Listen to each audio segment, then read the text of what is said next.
All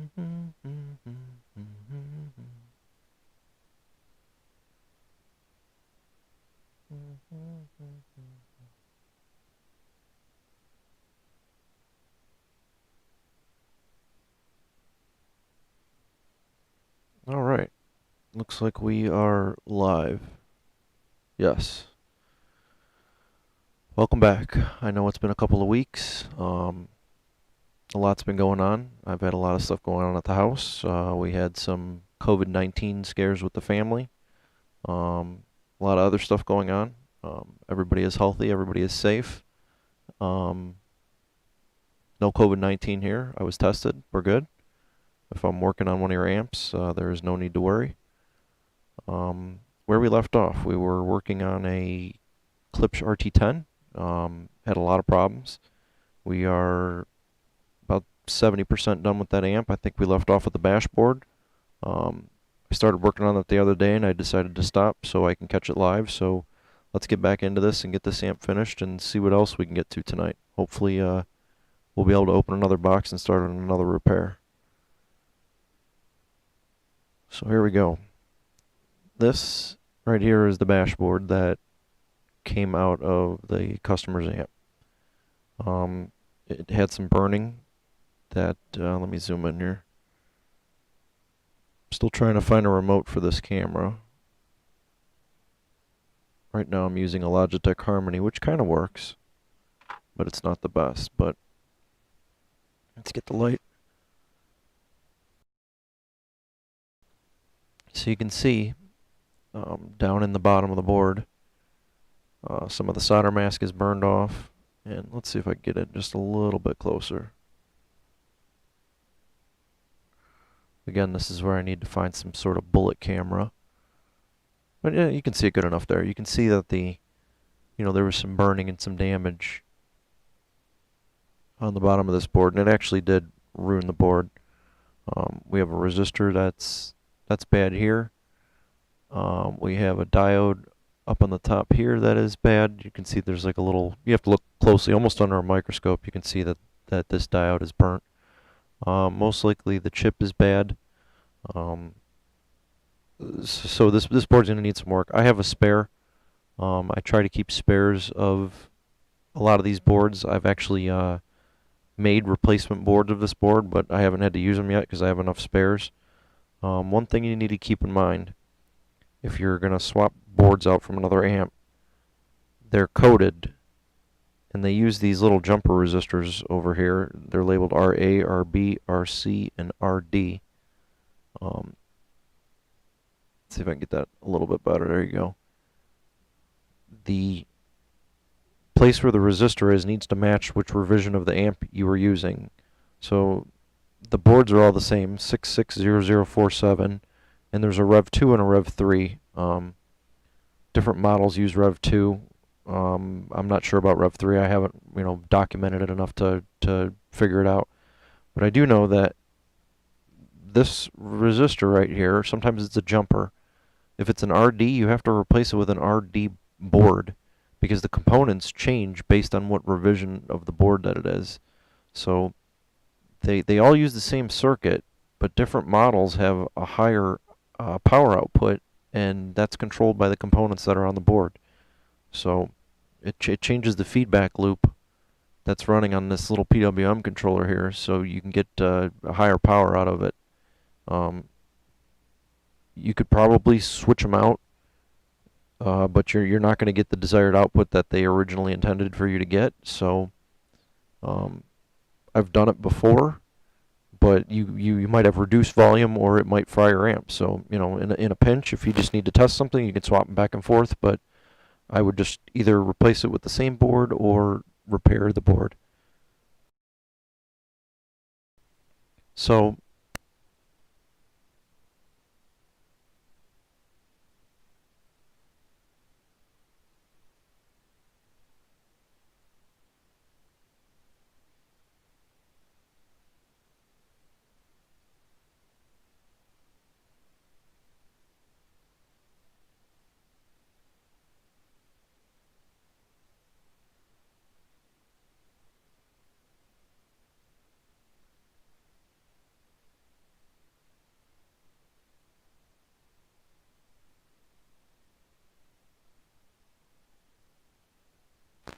This is it's actually I'm gonna set up. I have a little bench vise I'm gonna set up. It makes it a little easier to hold these small boards. Bear with me a minute here.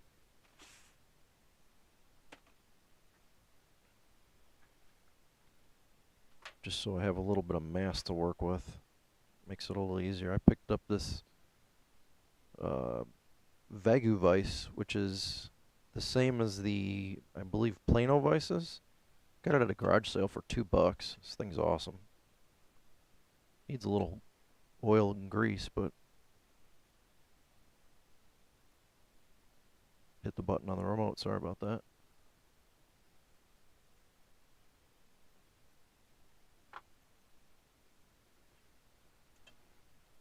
We might have to put a knob on this instead of this T.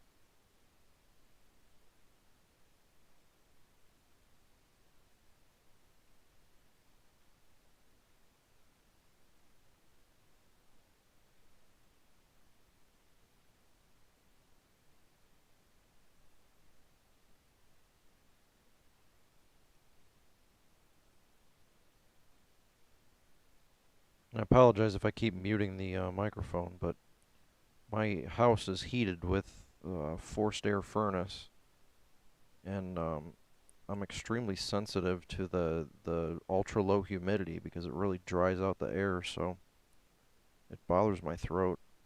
I have a humidifier, but it doesn't raise the humidity enough to make it comfortable for me.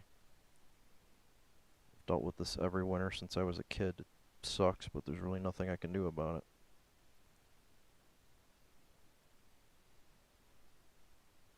So you can see, like,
we'll wait.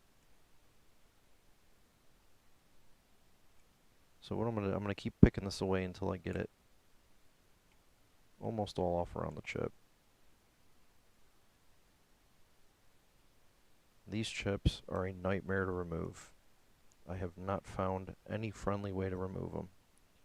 So when they put this glue or whatever this rubberized crap is on here, it's in a very liquid form before it cures, and it wicks underneath the chip and it glues the chip to the board. So you can't just take hot air and pop the chip off, which makes it extra fun. The only way I've found to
Alright.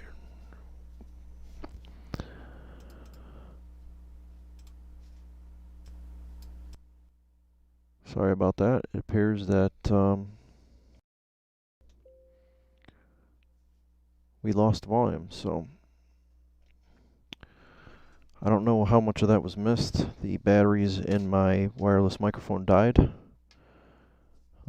Might have to stop using the wireless microphone.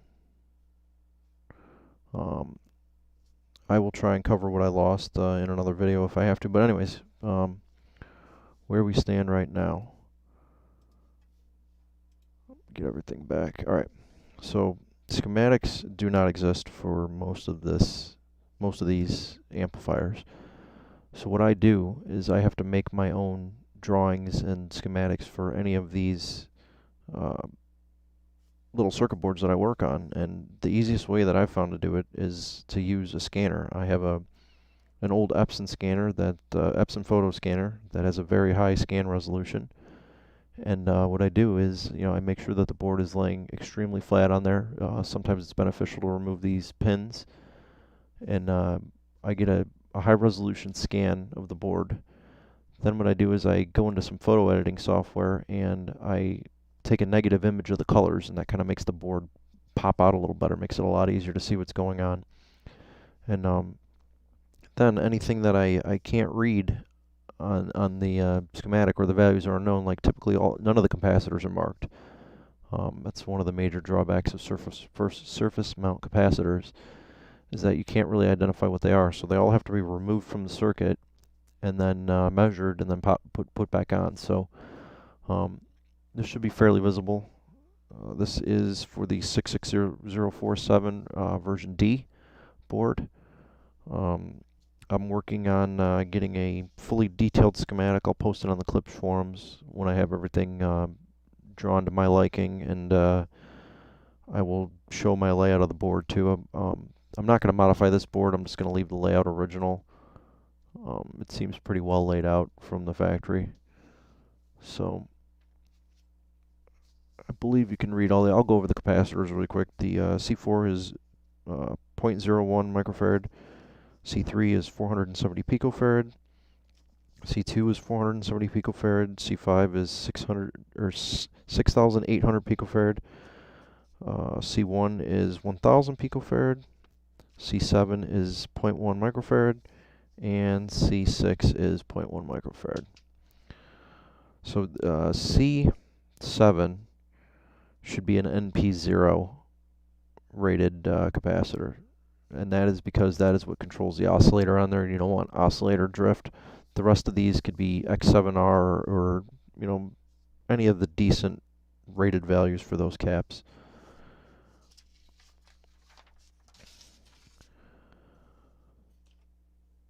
So let's get back to the amp, because I'm sure this guy wants his amp back. Everybody wants their amps back. I need to get jamming on this and shipping it out. Like I said, there was some corona scares with the family, and that kind of threw a wrench into everything, really. Everybody had to quarantine and stay away from everybody and not leave the house, and it's just a nightmare. I'm so over this virus stuff.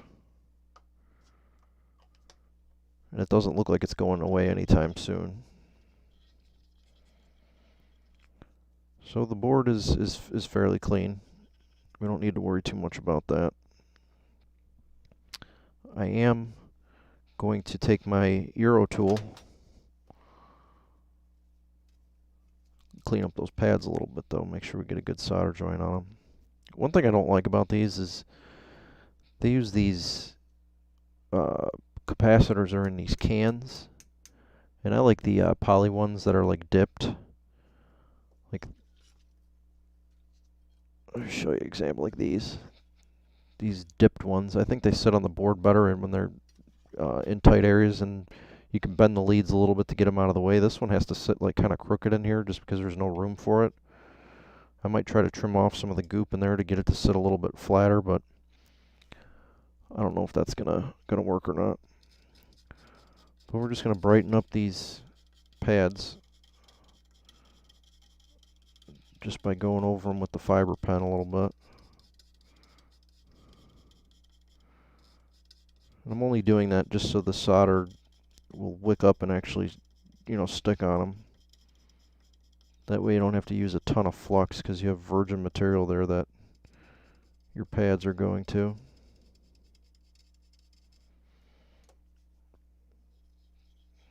Clean up any of the dust.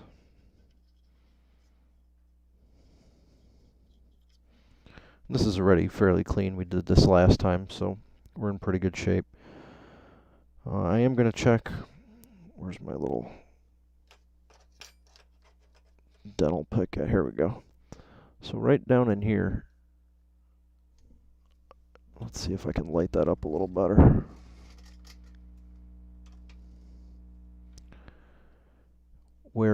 Because sometimes you can get carbon buildup, and when you have carbon buildup on the boards, oh boy.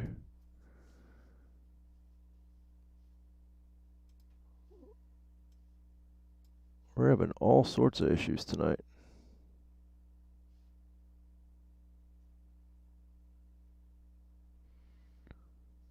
Stream just kicked off. Well, let's see if it comes back up.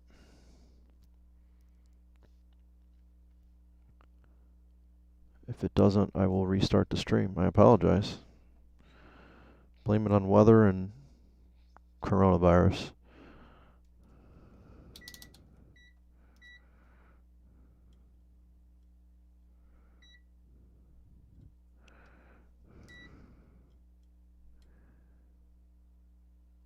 We're good. We don't have any shorts, so I'm going to make sure that area is extra clean. And we will be back in business with finishing this up.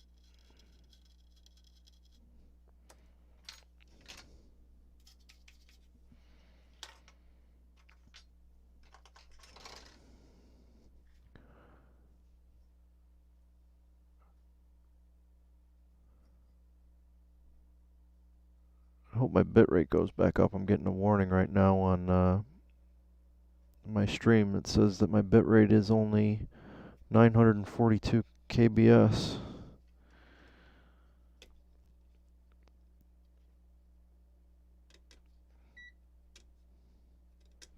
So I'm just picking away some of this glue.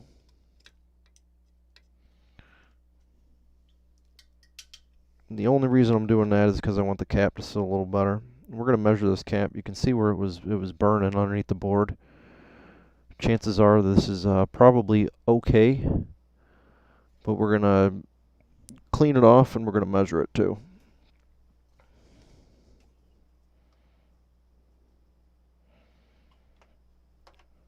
Typically these are, you know, not going to be damaged because they are potted pretty heavily in epoxy. You might not be able to get all the nastiness off, but what we're going to do is we're going to flip it around and place that on the good side of the board anyway, so it won't matter. And these film caps really don't go bad, so I'm not really skimping here. As long as it tests good, there's really not a whole lot to worry about. So this is 6.8 microfarad, 250 volts. Let's see what we got. Obviously, we need to turn that up a little bit. 6.6 on the cheap Amazon capacitor tester, so we're going to say that's good. And this is actually a pretty decent tester from what I've found. For the stuff that I'm doing, it is plenty accurate to get good results, so you don't need to spend a ton of money to do, you know, amateur repair work. So we verified that we don't have a short. We're just missing a little solder mask. That's okay. We're going to pop the cap back in. Hopefully make it fit a little bit nicer.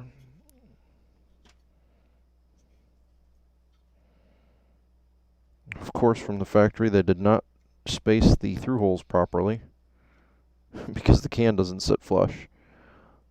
I cannot push that flush to the board. There's a shadow in there, you can't see it, but it will not go all the way down because they either sized it for one of the polypropylene dipped caps and they must have ran out of them or got these cheaper and put these in there, but yeah, that must have been a running change at some point. So we'll solder it in place and make it look as nice as we can. But that's the kind of stuff you run into with these commercial, you know, assembly line produced amps. You know, how hard is it to put an extra through hole in the board so you can accommodate a couple different size caps? And they do it on this side of the board over here where the inrush limiter is, because there's an option. For the Klipsch boards, they just bypass it. I don't know what amplifier this one's out of, but it's almost the same amp. It's for a little bit higher powered unit, but this one has a circuit which allows it to go into full standby. So you can shut off the primary power supply and it has a full standby circuit. Pretty cool. So whoever made that amp, that's a good amp. You can leave that one plugged in 24/7. This amp, you better switch it off or unplug it, or you're going to be sending it to me to get repaired. I won't complain, but I would like to get caught up on some of the amps that I have that need to get fixed. I have a whole shelf full of amps. That's what happens when you drink beer and you go on eBay. You start buying all kinds of stuff that you probably shouldn't buy, but you don't really regret it either when it comes to your house.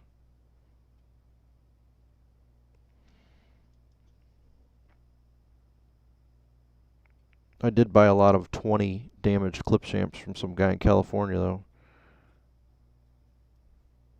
I think it was an e-waste facility that resells e-waste, and he had pallets of amps, so he actually wanted me to buy more, but I think we were good with the quantity that I bought. I don't have the capacity to have 200 amps sitting in the house. But we'll get to some of them. Most of those are the RSW series, which I know some people want to see me do a couple more of those. We'll get to them. Like I said, I've got a lot of other stuff going on, and I need to get caught up too. So, all right, what we're doing right now is I'm just checking and make sure there's no shorts, make sure that the ground connections are still good, and we have a connection on this through hole here to a plane, and I believe we have one on pin 2 as well.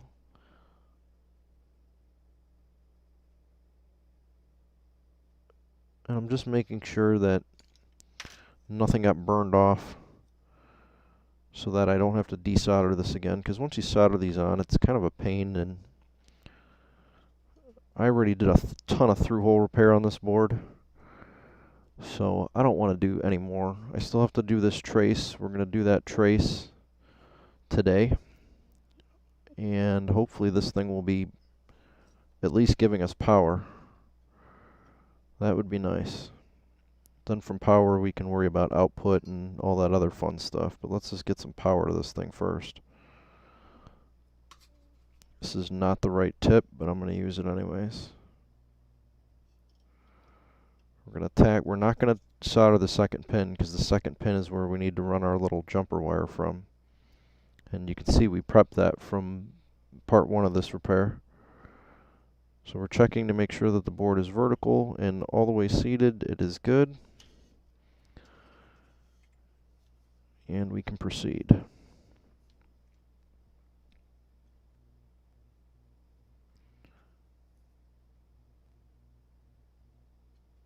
A pointed tip is much better for this, but you can get in here with the hoof. I don't know what you call this. Chisel point.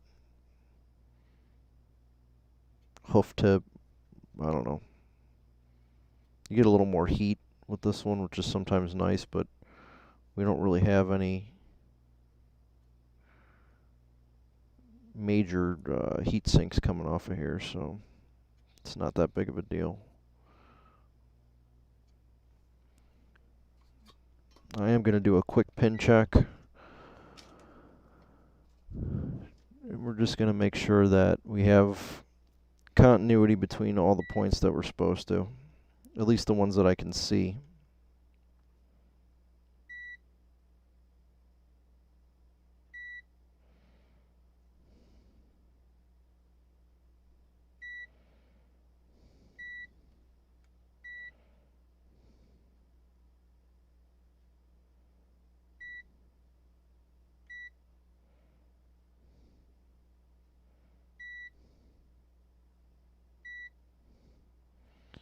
So, alright, we need to just rebuild one trace and we'll be good to go. And I prepped the wire for this the last time. Yeah, here we go. I still have it.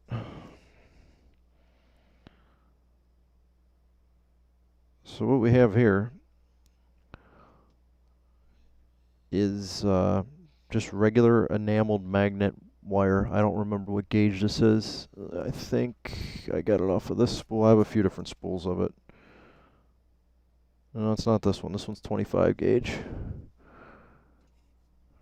It's probably going to be the one that I don't have labeled. Of course it is. It's this gauge. It's unlabeled gauge.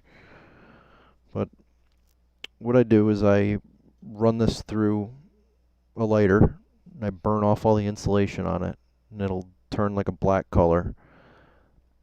Then I take 600 grit sandpaper and I'll run it through the sandpaper, you know, trying to get all sides, get it cleaned up. Doesn't have to be like glowing bright copper again, but get all the oxidation off.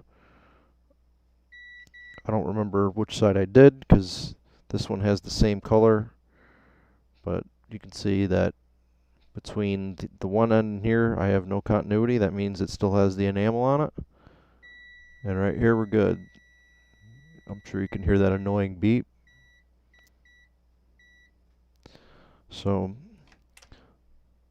I'm going to put a little bend in here. This is my holding end. This is my working end. What we're going to do is I'm going to clean off any of the soldering residue, the flux.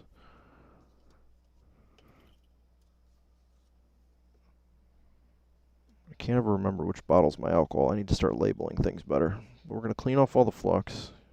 And we want to really get it all off of there. And the reason that we're going to do that is because I want the board to be as clean as possible. And then we're going to deliberately contaminate the board.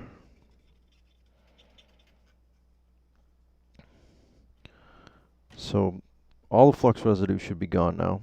What I'm going to do is I'm going to just take my finger, and anywhere where that trace is going to go, I'm just going to rub my fingers on it. And the reason that I'm doing that is I want to get some of the oil from my hands on there, because for whatever reason super glue loves to stick to that. I haven't quite figured that one out yet, but whatever, I mean, it bonds your fingers instantly, so it bonds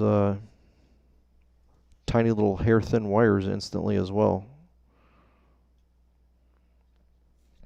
So this is kind of an intricate trace. I don't understand why when they did the layout here they have these little zigzags. It's kind of annoying and pointless. There's no reason for it. I've done a decent amount of board layouts, and you don't need this many steps in the board. It makes no sense. You have all this room in here. You could have just went with a nice straight trace, a couple of 45s, and you could have been done. But they choose to make it difficult and zigzag it all over the place like they're wandering drunk down the street. I tell you, I don't know.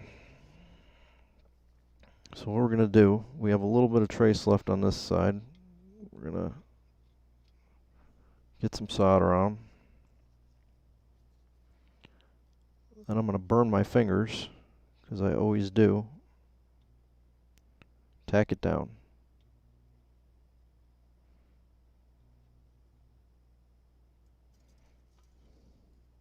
You want to get this as flat to the board as possible.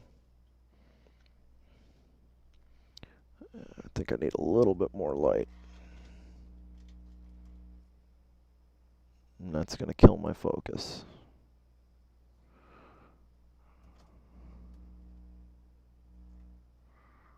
There we go. You want to get the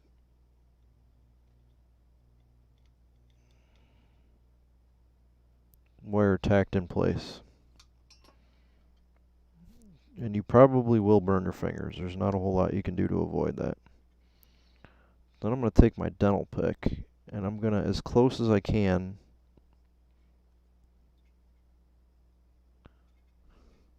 follow the original path of the trace. Now there's a tiny little step in there. I have to ignore that. I just don't have the ability to easily match that. But using the dental pick, we can get close enough. You know, get all the bends where they should go. And just kind of trace that out. And when you're happy with one of the segments that you have, we're going to put a drop of super glue on there to hold it in place. And I was supposed to go buy super glue today, so of course my glue is going to be dried out.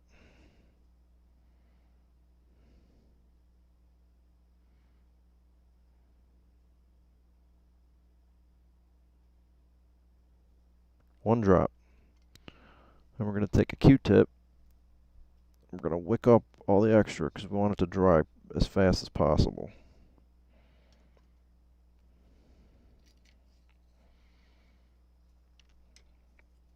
On to the next segment.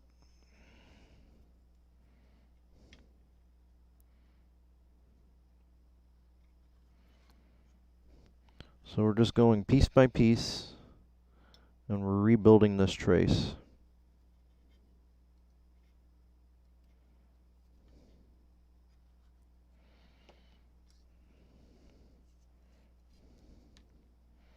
Again, you could go point to point if you want, but I don't think that makes as nice of a repair. And I have like some OCD-ness about me, so I choose not to do it that way.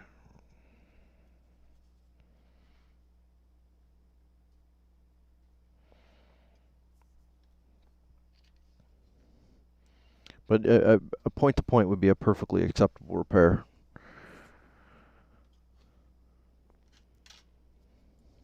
We already went overboard on this side of the amp, so we're going to go overboard on the other side. Make it look like the guy that did this knows what he's doing. That way, at least if it ever sees another tech, which it probably won't, but if it does, they will be wowed by my technical abilities.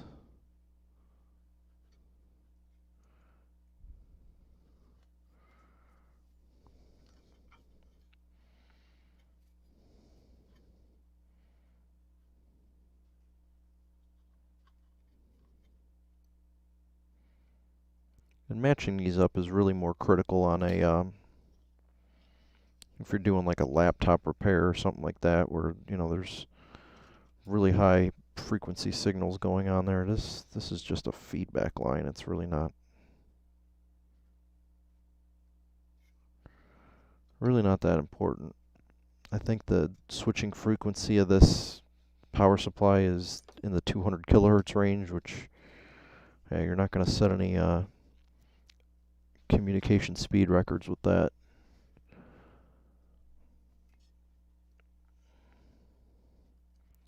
So, alright, one more bend, and we will be there. Sometimes you can use a pair of tweezers too if you want to get finicky on it.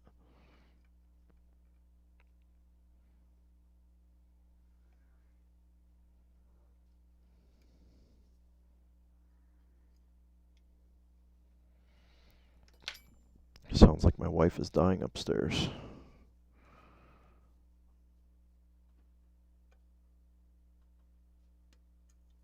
Alright. So there we go. New trace is in place. We're going to put a blob of solder on the end to patch that into the existing trace. And this might be one place where you do want to use a little bit of flux. We'll see how it flows and how it sits on there. Again, I'm using a pretty large tip, so we should get a decent heat transfer in there, and I don't think we have to worry about it, but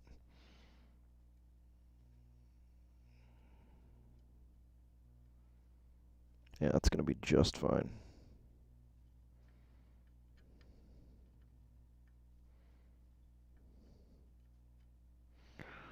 So now what I like to do is we have it soldered down. I'm going to make sure I get this end in and in well.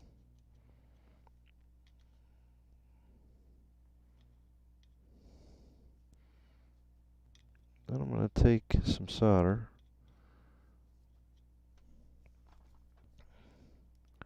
and I'm going to tin this whole wire.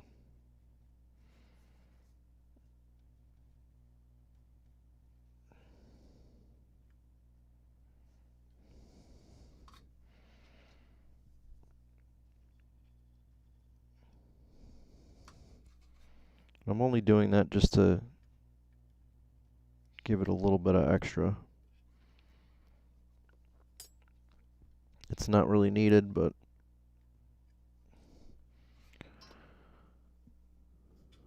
alright, our trace repair is done. So it didn't take that long, you know, 10-15 minutes. And we have a trace that's better than the original. Like I said, this has been a challenging repair from the beginning, so why skimp when we get this far in? So I am going to try something that I normally don't do on this, just for fun. Normally I'd put a full layer of super glue on here, or I would pot this in epoxy just to make sure that it doesn't ever, you know, sag on the board, or we don't have any problems with it. But I'm going to check continuity, and then what I'm going to do is I am going to put solder mask over it. This is something that I have not done, but I now have the tools to do it, so we're going to do it on this one and see what happens. I'm not going to worry about these just because it's not needed. Those traces already were good. The ones that were damaged were repaired, and I'm not worried about them. Save our little wire because we're going to need that again. We always do. And let's see if we reestablished our connection. So from here to this guy, yes, and we'll go from here to there. We're in business. The annoying beep says that we have repaired.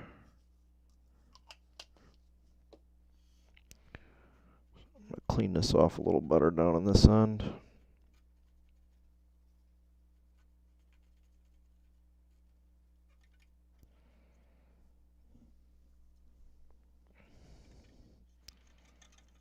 Get any solder blobs off, get any, you know, remaining flux off.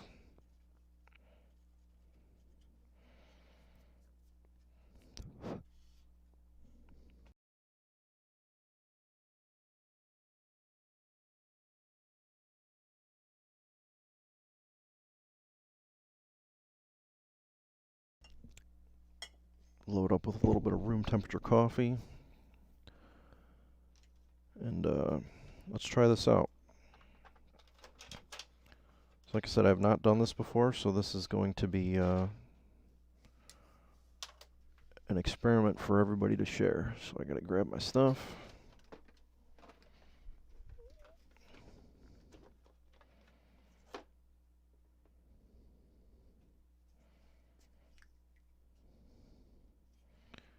Comes in a little plunger tube.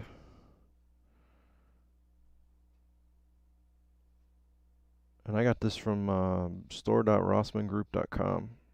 I like watching Louis Rossman's videos, and I figured I'd support his store because I enjoy his content, so I bought some of this stuff from him. I also sent him some of these Euro tools too, just because he's always picking at boards with dental picks, and I'm trying to get him to be a little more civilized. Not that he's going to listen to me or anything, but that's okay. I can say I did my good deed for the day. I always keep a bunch of these little plungers and syringe tubes around. These are useful for pretty much any kind of stuff you're going to be doing. This thing doesn't come with a plunger, so I'm just going to use one of these in here. But I mean, all of my flux and all of my glues and what I keep them in these things. They're great. Fantastic for when I need them. And you can get the tips for these things, like 1,000 of them on Amazon for dirt cheap.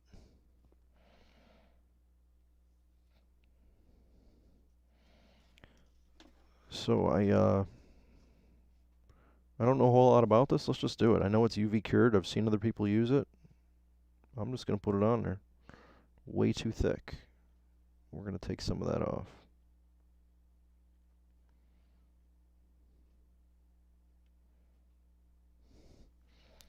Way too thick.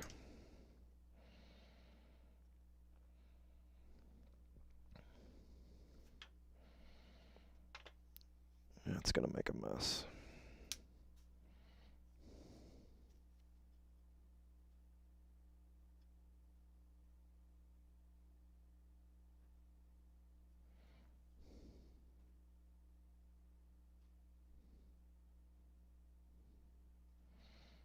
Alright, maybe I don't like this stuff.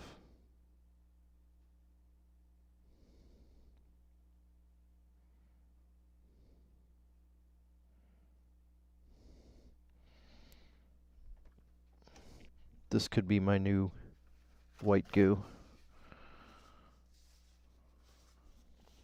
Let's try it out. I don't know. Initial thoughts are I hate this stuff. Epoxy is much nicer to work with.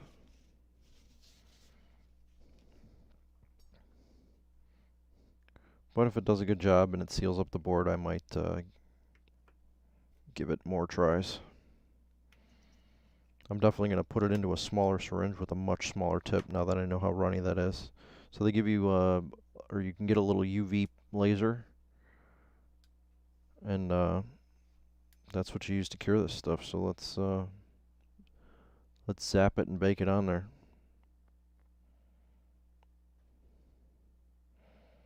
I would highly recommend not shooting this into your eyes. Probably not a good idea. I don't know how long this takes to cure. Hopefully not long. I don't want to be sitting here for an hour trying to cure glue.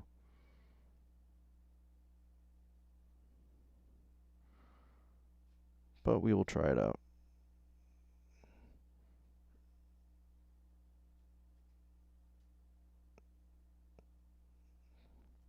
Hopefully this will make a nice long-lasting repair. I don't know how close you need to be.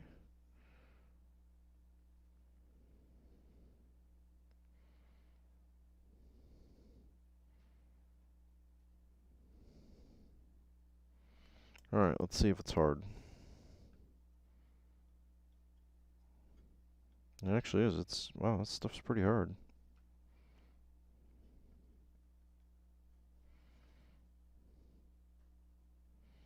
But it's not sticking to the board.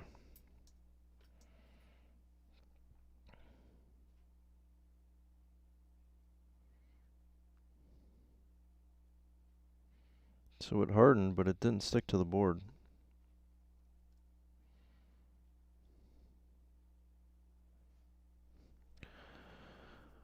Yep, we won't use green glue anymore. We're going to go back to epoxy. Tried and true.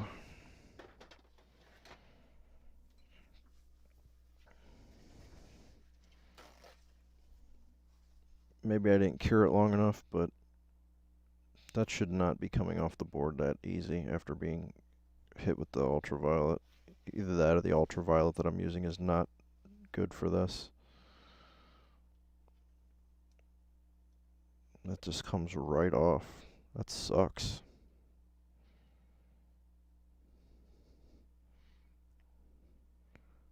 Look at that. Nope. Nope. Maybe I did something wrong, but no good for me.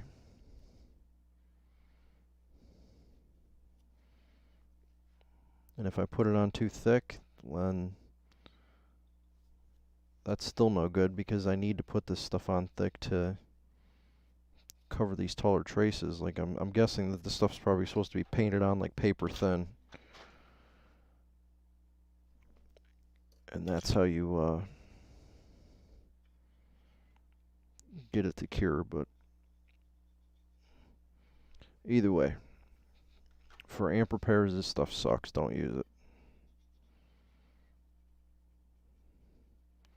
I'm glad we found out live so I can waste everyone's time watching me clean this board again, but hey, this was like a science experiment, so I just saved a ton of people a bunch of time swearing over how much this stuff sucks. It's not too bad to clean up though, so I guess it ain't the end of the world. Except I am gonna clean this better than usual because I want to make sure that I can super glue that trace back on and not have it lift off. I guess I can hit it with the laser again to get any residual stuff baked onto there.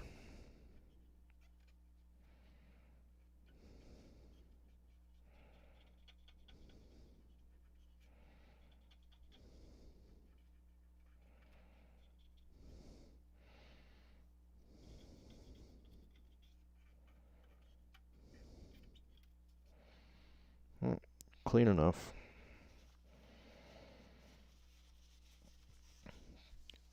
Green goo. Don't use it.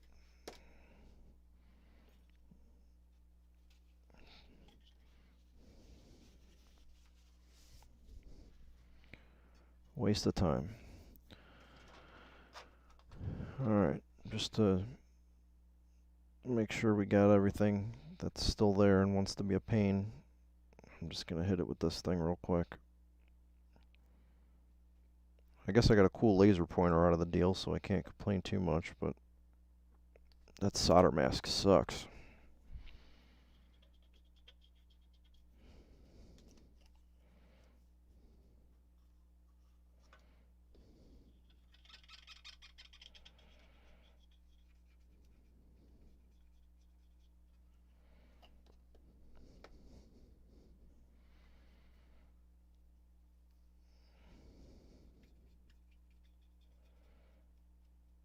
We're going to help the super glue out a little bit. I'm going to give it a little heat.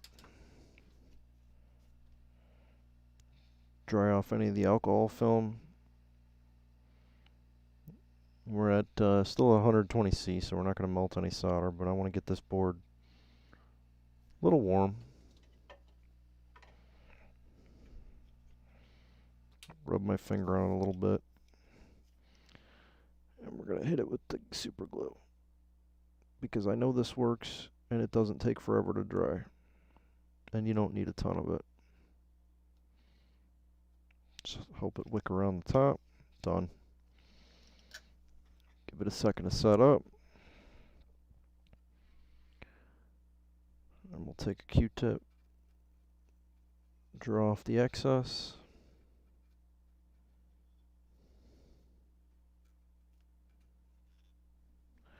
and we're done. On to the next step. And I believe the next step is going to be powering this up for the first time. So let me clean up my bench a little bit and see where we're at. We're going to be looking for that magic 8 volts on the output. I need to zoom out.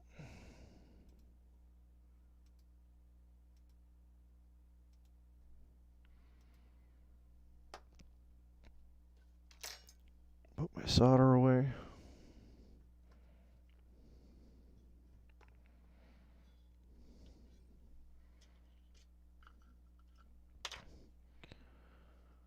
Alright. Giving it a once over just to make sure there's nothing that I missed. I did not watch the video, which I probably should have, to see if there's anything I forgot.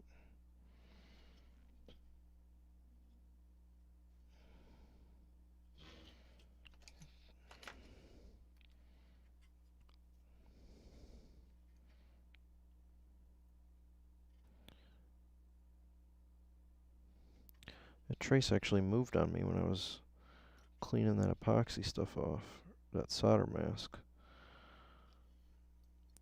Luckily, even with super glue on it, because it's such a fine layer, we can still guide this trace around to where we need it to be. So, good thing we double checked that. We will hit it again with a little super glue. Anyway, it probably would have been fine. It was just a little closer than I liked it to be. So, again, that's the OCD in me kicking in, but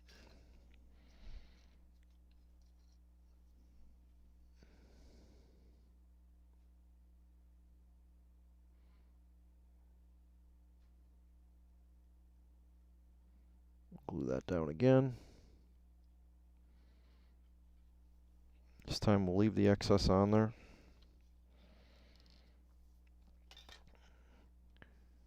Give it a little more support. We can check continuity again if we want to just double check just to be safe. We will go from this point to there. Good. We are still connected. So let's give this guy power. I'm going to leave the meter on the screen. Actually, let's hook the meter up to my test clips so I can just clip it on there. These are Probe Master probes. I'm kind of indifferent on them. They're good probes, but I don't like that these have to screw on. I'd rather have push-on ones. It's kind of a pain. Like, I used to like them, but it's a pain because I need to take them on and off frequently, and I don't like screwing them on anymore. So, other than that, they're really good probes. They don't have changeable tips, though. That kind of sucks, too, but I got a new set on Amazon. I actually use them at work. It's funny, I'm not an electrical engineer, but I use the scope probes more than the electrical engineers do. So I bought myself a set of nice probes. I'll do a review on those eventually, because I'm probably going to buy a set for at home because they have changeable tips. Alright, we are in voltage mode. My battery and my meter's about to die. Let's hook this up and see if we get some output from it. We're going to start off current limited and remain current limited until we know that everything's functioning on here. So probes look good. They're not touching anything. There's no shorts. Everything's spaced properly. Everything's back in place. Alright, let's see what we get. Current limit on. There we go. Power supply is back to life. 7.8 is good enough for me.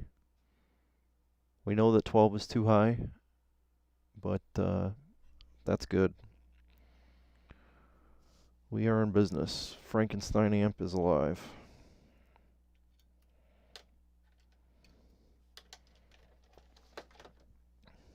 We don't always get that lucky on the first try. And actually, if you just saw that, that could have been not good. Power's off, but the caps are still charged, so get all the metal stuff away from your work area.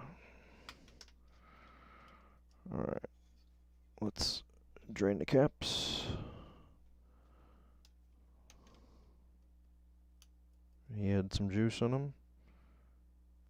And, oh, those ones were, they have, these main caps here have bleed offs on them, but still, like, I don't know, drain your caps.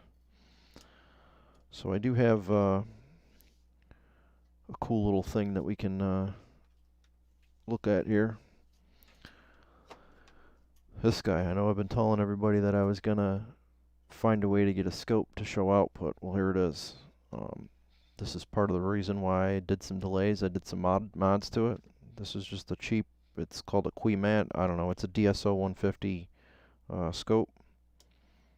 I modified it so it runs off of two 18650 batteries in series. and I have a little battery-powered scope that I can show some waveforms on. I'm actually surprised it is a fairly decent scope. We'll give everybody a little visual output of it. We're going to use that to test this amp. So I have my function generator on 50 hertz. These clips don't like to stay on this, so I'm going to have to hold this. It's kind of a pain. I need alligator clips. I'll eventually modify these so they have nice alligator clips. But for now, we will use what we got. 20 volts is way too high.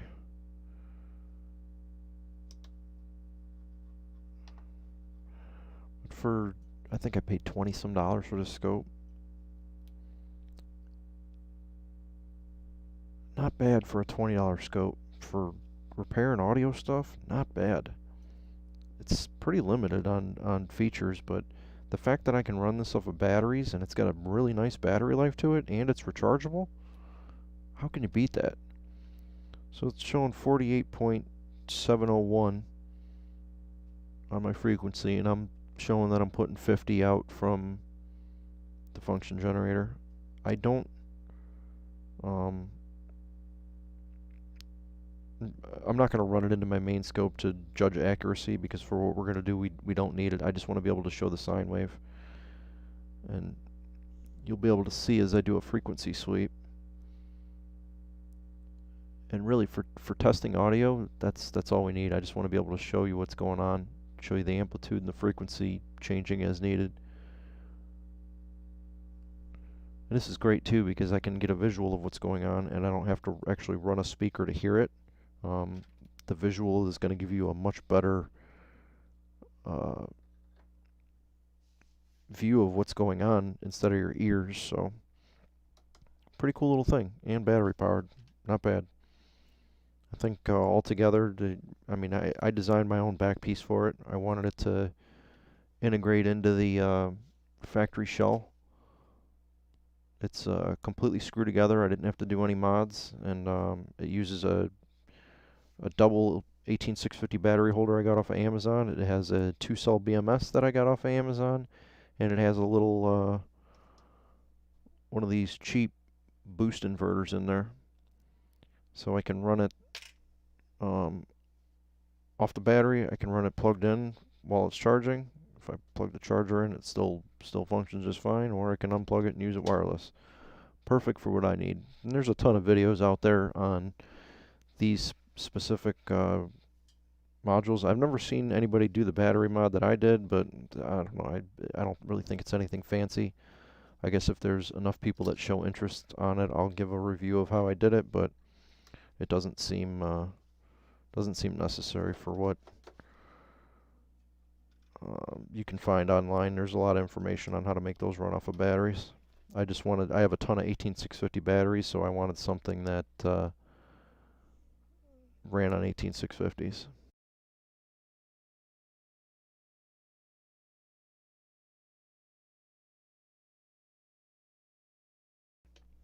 Alright, so we know that our power supply is good and working now, so the next step is going to be to get it back on the plate and get the plate tested. So I'm going to grab the plate, and we're going to throw this on there and hopefully get this amp going back to Tom.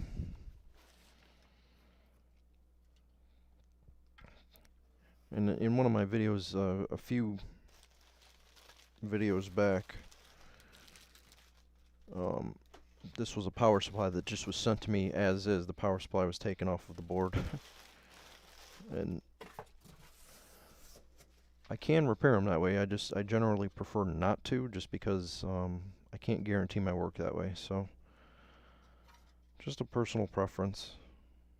Nothing against, the guy that sent it out to me. He seems pretty cool. Just, I want to make sure that I'm giving you something back good, not just a working power supply. A working power supply might not be what you need.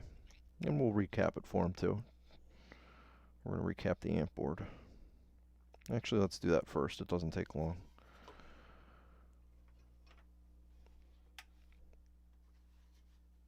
That way it's like a shiny new amp. I don't know. These actually are forever caps. And forever caps are pretty good caps in these, but we're going to pull them anyways.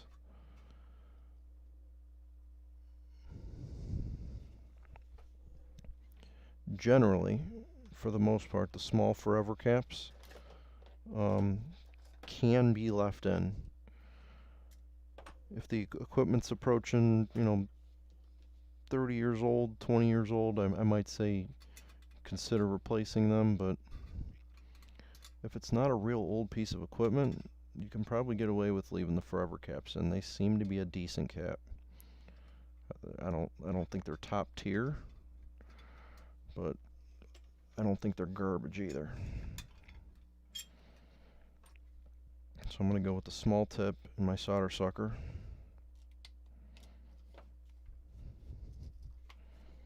We're going to dump it out too because it sounds full. Not too bad.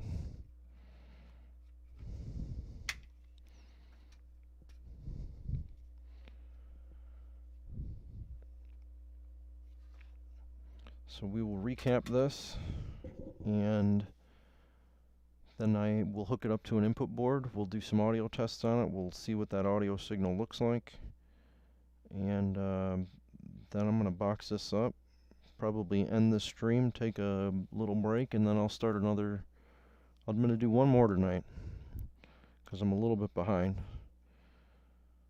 I've been dealing with some family stuff, as I've said earlier, and my family and health and all that comes before repairing and shipping out amps. So I know there's some people that are waiting on some stuff for me, and most of them are extremely understanding, and I appreciate that. But I also want to get everybody that I have their stuff before Christmas. So I'm going to be putting in some overtime, getting some of this stuff done. I've also been working pretty hard on my website. I've actually put some money into my website. Normally I wouldn't do that, but I don't have the time to do it, and I don't have the expertise, so I'm getting the website set up so I have a waiting list that anybody who needs a repair can sign up for, and I'm going to take them in the order that the requests were submitted in. And I enjoy doing it off eBay, but it's extremely hard to do off of eBay because I get a zillion messages on there. Like, everybody wants their stuff repaired, and I can't keep up with answering all of them just because, like I said, this is a hobby. It's not a business. So if I can direct everybody to my website and say, I don't have time to get to it right now, but if you want to sign up for here when your name comes up on the list, I'd be more than happy to help you out. I think that makes it a little easier on everyone. So I decided to bite the bullet. I actually used Fiverr Fever. I don't know what the heck you call it, but that's that self-contracting website. And I've had a couple of good guys on there, man. They're helping me out. They're doing exactly what I need them to do. The price is more than reasonable, and it's saving me some time. So I got enough projects going on. I don't need to learn WordPress coding as part of them. A little bit of delegation doesn't hurt. So I'm wiping off some of the nasty glue on these heat sinks while these isolators, these ceramic isolators, while my solder sucker heats up. And we'll put some fresh stuff on there, but I'm just getting some of the old stuff off because they were a little charred and gnarly.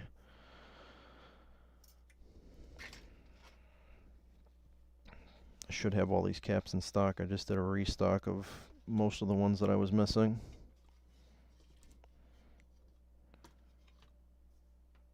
Alright, let's get jamming here. We're heated up and good to go.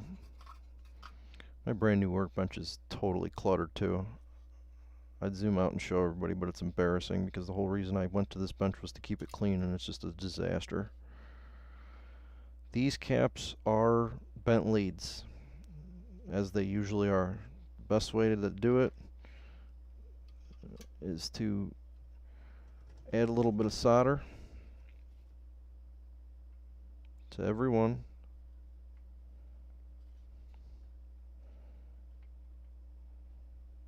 You can cut them off too, but we're not going to cut today. We're just going to desolder.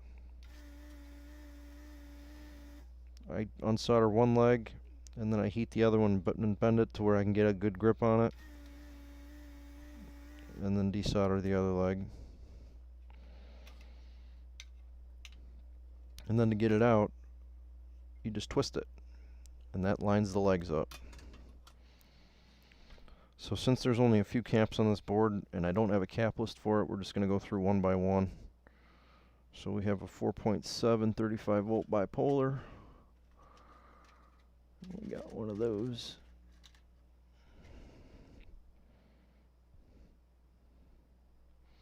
And I don't know if I've covered this before, but we'll cover it again even if I have. So normally on a polarized cap, the shorter leg is marked as the negative. So when I'm dealing with a non-polar cap, I usually treat the shorter leg as the negative. And I know there's ways where you can tell which the outside can is connected to it, and you can do that with a meter or whatnot, but for these amps it's just not important. And they're not marked on the board anyways. So who knows if they were installed ever properly from the factory or not. I know on a lot of tube gear it's kind of important which way the caps are oriented. But on these I just don't think it is. And if it is, somebody please let me know, because that's where I am lacking in knowledge. But I haven't had any issues. If they are marked, if it was marked for a polarized, I put the shorter leg where the negative goes. That seems to work.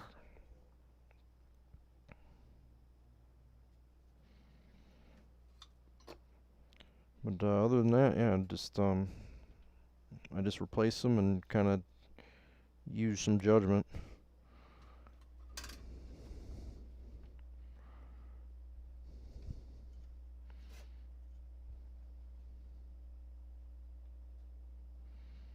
Don't bend your cap leads. I know I've said that a zillion times too.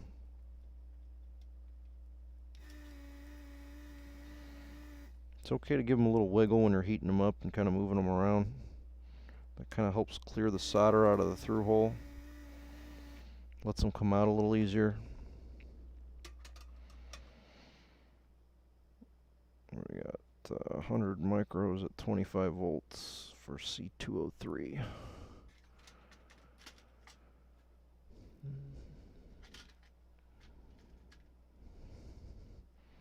And I'm using the Nichicon UPS or Nishon or whatever you want to call them. Now these are polar, or this one was polarized and marked. Negative on the top. The sometimes they're marked with the pads too. The square pads usually are positive. Not always, but usually. But these are marked. There's a little dash symbol right on the top of the board, and you can see I put this one in backwards. Not paying attention.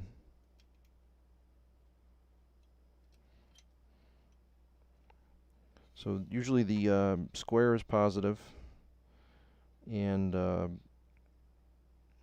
circular pad is negative, but the negative is typically marked.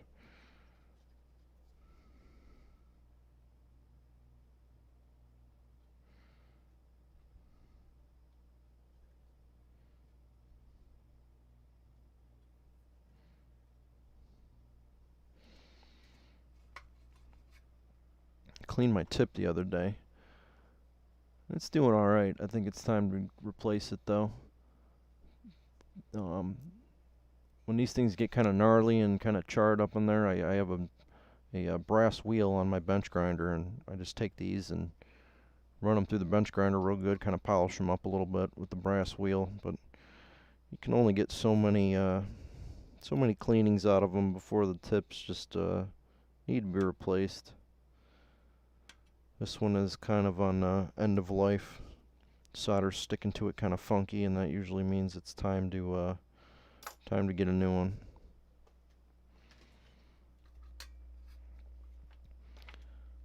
Alright, we have 4 more, and these are just the audio filter caps. Like I said, these Forever ones are pretty good. I have not really had any problems with these caps. I mean, I think I've seen one bad on a sub 12 input board. And I don't think that was a fault of the cap, to be honest. But we will replace them anyways. 4.735. There are 2 different values on here. I think the next one's a 2.2.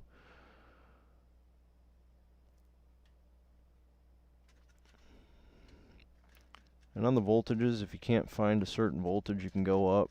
I know that Nishikon and Rubicon usually have every value and combination you can need in every size. I cannot find these in 105C, but this board doesn't really get that hot anyway, so 85C is generally okay for an audio filter cap. I mean, these aren't like ultra high-end like the Muse series or anything like that, but I mean they meet or exceed manufacturers' expectations. So that's really all that's important. If you were really into, you know, getting the most out of this and fine-tuning it, I mean, you'd have to make a schematic of the board, and I'm sure you could upgrade it with phenomenal caps, but I mean, you're talking about a subwoofer, so your gains are going to be kind of limited. Down in that low frequency range, you know, distortion is kind of hard to hear.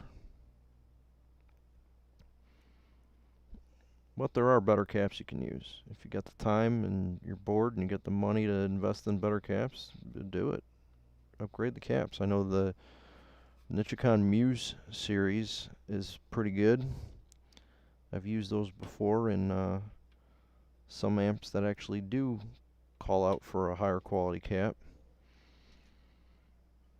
If it's something new that I'm working on and I don't understand what it is or how it's working, and I see like a green or a blue colored cap in there, I'll usually pull it out and try to find a data sheet on it to see, you know, actually what the cap is and if there's a better value that I can use to replace it with something like equivalent instead of just putting a general purpose in there.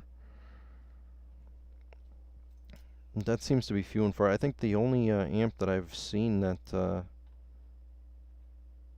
has caps like that in it is an older JBL. So, like I said, general purpose are pretty good for what we're doing here. Darn it, we just took a pad off. We'll be doing another through-hole repair.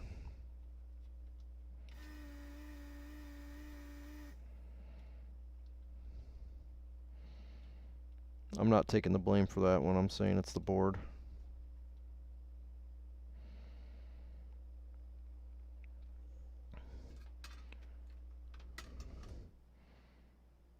These, I believe, are the 2.2.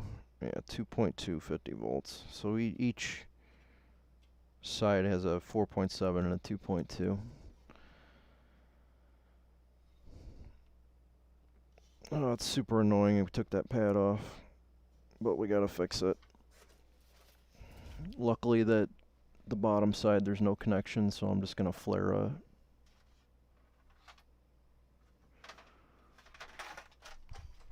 drop in on there and call it done. We'll top solder it. Doesn't make it any more enjoyable, but we've already replaced, I don't know what, 20 through holes on this amp in the beginning, so what's one more? And I'll leave it out just because we're probably going to have to do another one too. And that's how you can tell a quality board versus a cheap board that's made, you know, in a bulk factory. Like, you know, I've worked on some boards. I can hold the iron on there all day long, and that pad's not going anywhere. These cheap boards, you know, that are mass produced, anywhere they can save costs, they're gonna do it to take a few bucks out of the amp. So just be ready and make sure that you got the stuff on hand to do this kind of repair if you do happen to screw one up. Is it required? No.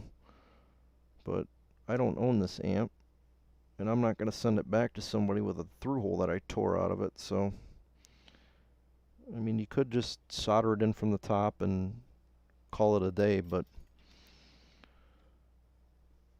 it's not factory fresh at that point. It's a BS repair, in my opinion. So take the extra minute, and actually we're going to clean off the top before we pop that in there.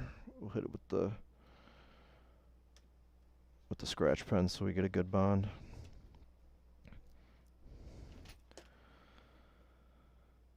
Well, these are the things you got to be prepared for. You got to be, you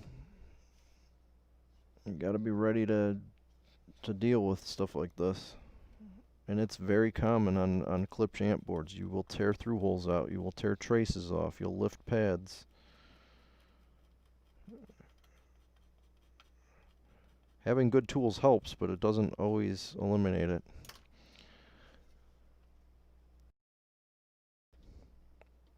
One of the things you can do is you can cut these off, but it's kind of hard to get down in there. And I haven't found a set of snips that, these are the smallest snips that I have, and they have a fairly small tip on them, but I can't get down in there to really snip these out. So the best way is just to desolder them and hope for the best. Sometimes you get lucky, sometimes you don't.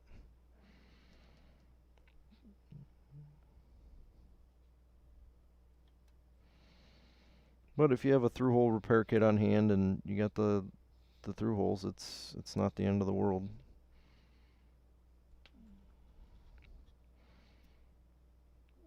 And these go in fairly easily. I'm not going to fully crown it over. I'm just going to kind of flare it on the other side. That way I can get a nice solder bond in between the cup and the little flare.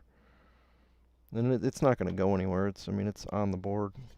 And that's it. We're done. The new through hole's on.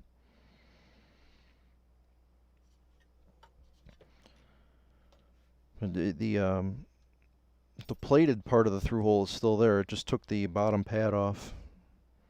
And again, that's purely due to a cheap board. There's no other reason for that to happen other than a super cheap board.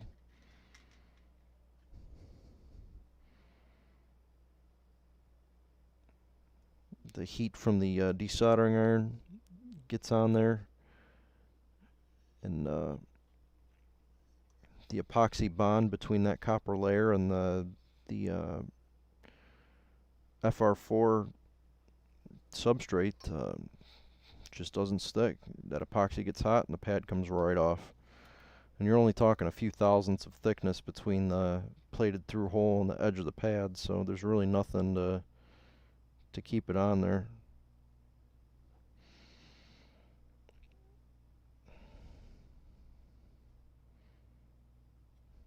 I don't even have to top solder it. It wicked up there so good since I cleaned it. It got all the edges. I'll go in there and hit it anyways, but that's a really nice looking joint.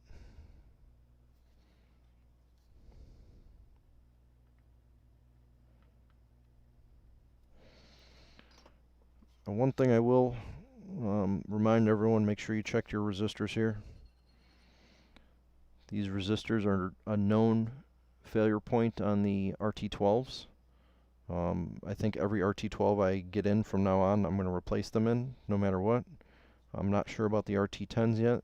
I'm just starting to kind of analyze those, but these look like they're in great shape. We'll measure them right after we're done with the recap. So we got 2 more to go.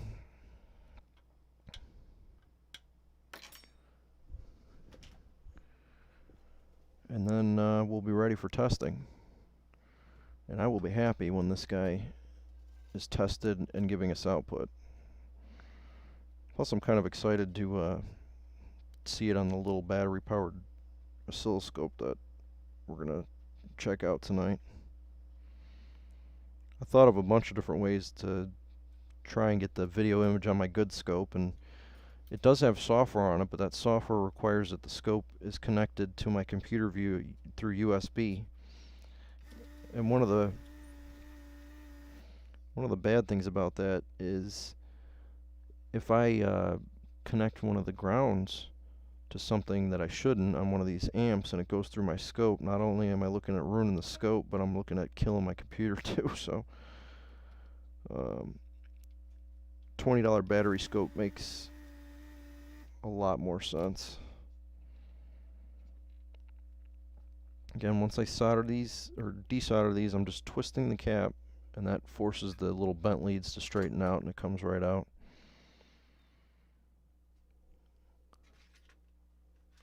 I'd say bent leads are like my third hatred on these things.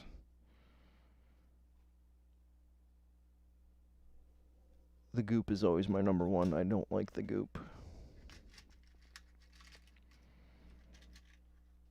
Silicone thermal paste is my nemesis. Luckily this amp wasn't too bad. Some of them, I mean, it takes longer to clean the silicone off than it does to actually repair the amp. Some of the sub 12s are really bad.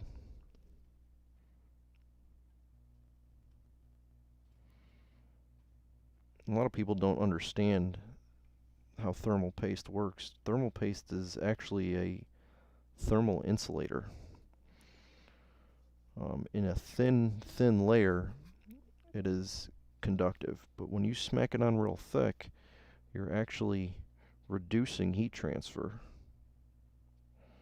Now they have stuff that has like metallized particles in it, and you know, fancy chemistries for some of them, and that does work. But most of this, like this white junk on here, if you put it on too thick, you're actually hindering your thermal performance. It's only meant to fill in the voids between the two metal surfaces, not to be a gap filler between. If you need to fill a large gap, you need to either use a shim or some other sort of conductive material. And I deal with this at work all the time, so this doesn't just stem from computer experience.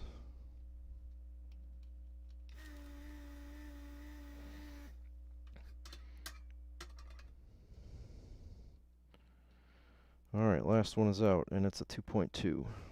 Get rid of those.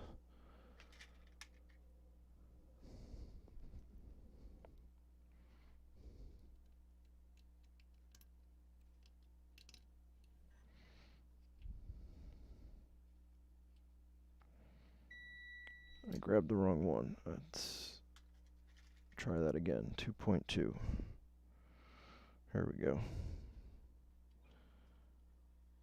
Having an off night tonight. Maybe I need to go have some sugar or something. Go eat some Oreos. Another cup of coffee to get back in the groove.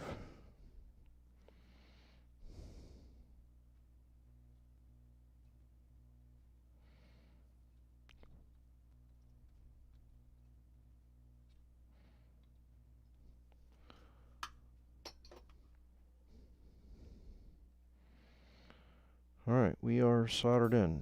Recapped and soldered in.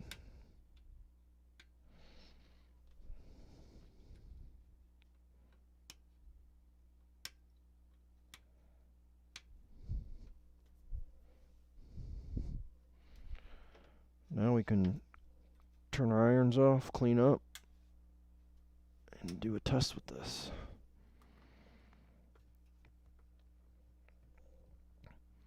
And we're going to try and use the load bank, 8 ohm load bank, actually 4 ohm load bank. We're going to run 4 ohms.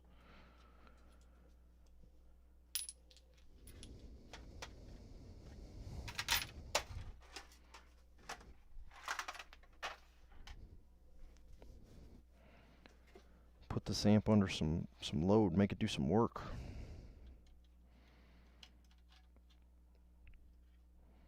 These things do get pretty hot. They're not designed for 100% duty cycle static loads. They do not like it at all. But that's good because I can get a really hot burn in. And I know that it's going to last. You get this thing screaming hot. Make sure that everything's running properly before I send it back out.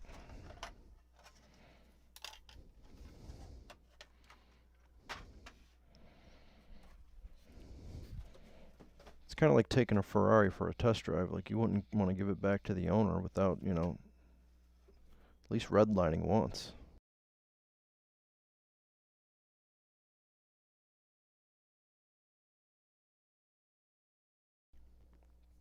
These things were designed to put out plenty of sound, and I want to make sure that when it gets back to its home, it's cranking out that sound.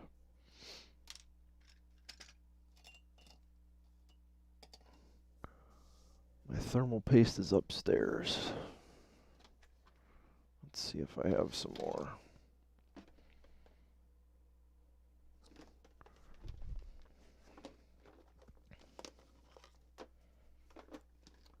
Storage bins. Everybody's best friend. I love those things. I cannot have enough storage bins. Alright, even though I hate this stuff with an undying passion, we're going to put a little bit on these ceramic insulators.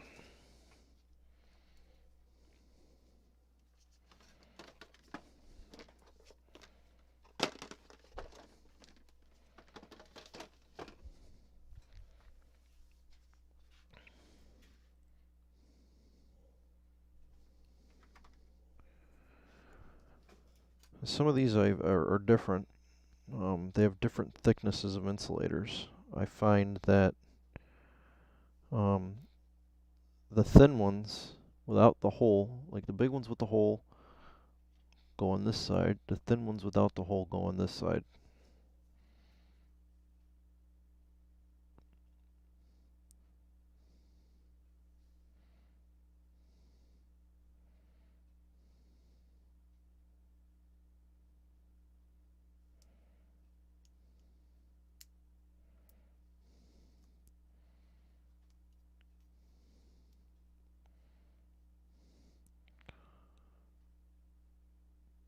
It's a thin layer of thermal paste. Don't go crazy with the thermal paste. Just enough to get a little layer on there, coat it nicely.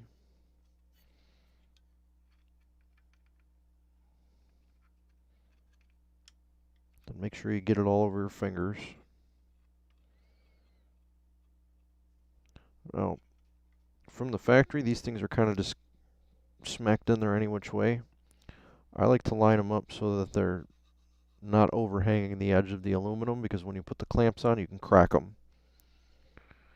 And if you crack them when you're putting them on, it's not the end of the world, but the next time you go to take them off, you will have two pieces of heatsink, or I'm sorry, 2 pieces of insulator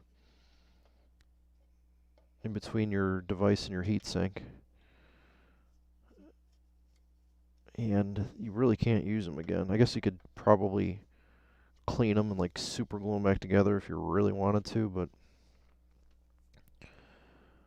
just put them on the right way and you don't have to worry about breaking them. And if I break the ceramic ones, I don't have any extra ceramic ones. I'll just take them all off and I switch over to silicone at that point.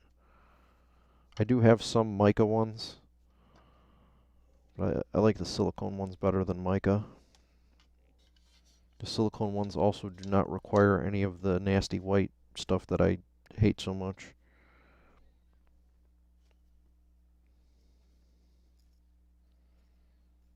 And you can see on my bench, like, I have battle scars from that crap everywhere, and it does not come off. I'll clean this mat 12 times, and that stuff will still be on there, and it'll still rub off on my fingers.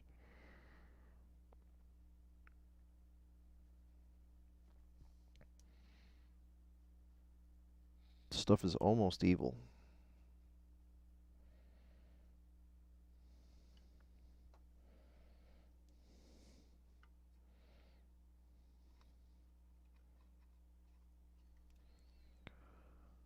Make sure you get your, you know, insulator centered on your transistors or MOSFETs. They are clamped with only one screw.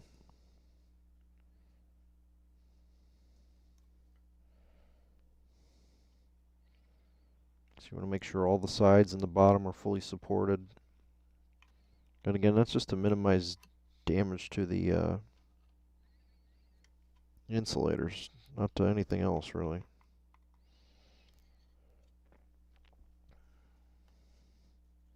I don't know why they chose ceramic. It's kind of a interesting thing to use for heat transfer. Ceramic is again an insulator, not really thermally conductive.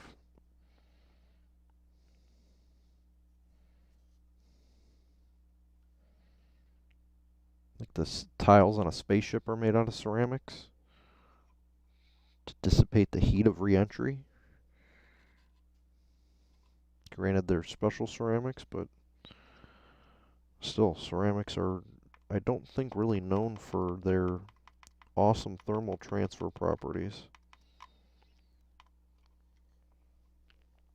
Not like, you know, copper or metal or anything like that. You would think those would be more of a preferred choice, but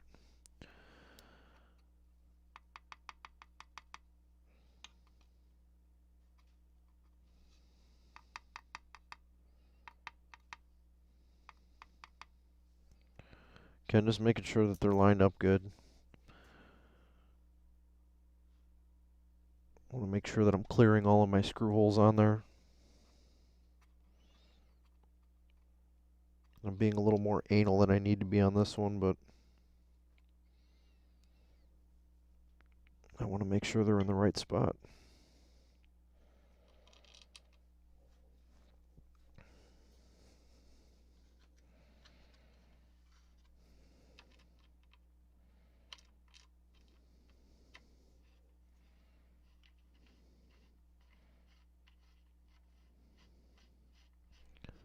Let's see, time check. It's 1:30 in the morning.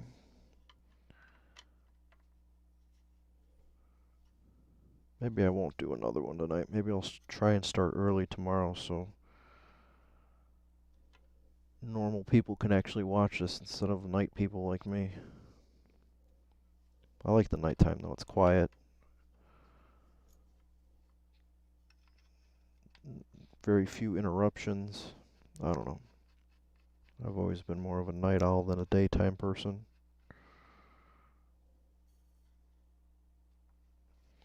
Alright, clamps don't need to be crazy tight. Snug is good.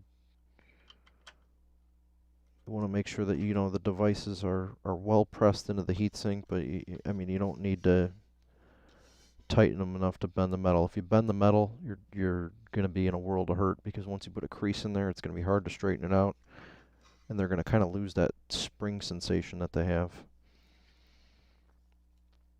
So just make sure you take your time and be patient when you're tightening those down. Don't wrench them too hard, kind of get a feel for how you're doing it.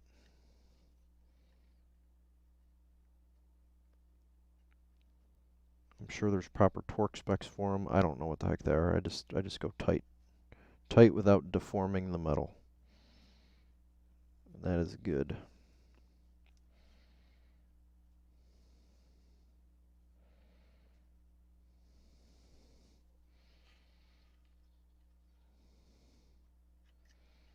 This side over here is voltage regulators. These don't really need as much heat sinking, although in the sub 10s and 12s they run, you know, burn your fingers hot, and they don't have any heat sink on them. I've actually installed heat sinks on those before. So, I don't know, your mileage will vary depending on what amp you're working on. Alright, make sure we're not shorted. We're good, we're insulated. Everything looks happy.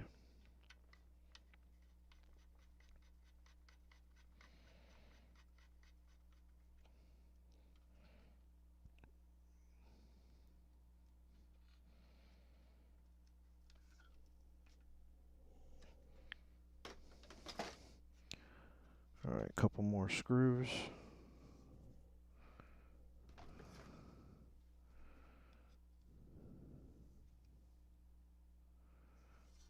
Oh no. Well, that sucks.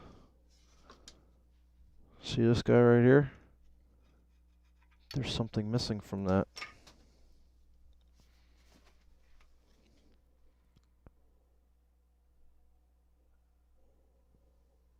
And we need to put that back in there.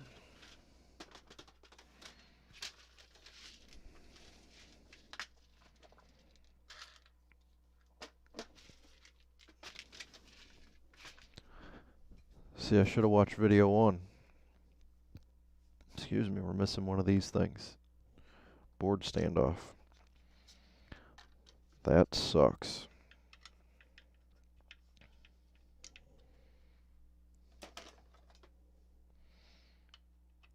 And you can't not put that in. That has to go in because you'd have a massive air leak there, and the first time somebody watched an action movie on here, it would sound like somebody's blowing a whistle on the back of the sub. I guess you could put a piece of tape over it, but how lame would that be? Not the end of the world, just a pain in the ass that I have to take these back off after being so nitpicky on it.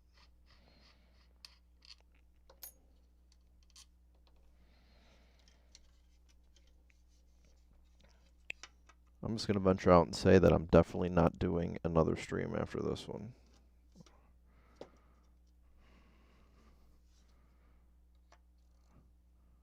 I think we'll end on a good note with one working amp. We'll start fresh tomorrow. Let's see if I can sneak this thing in here without making too much of a...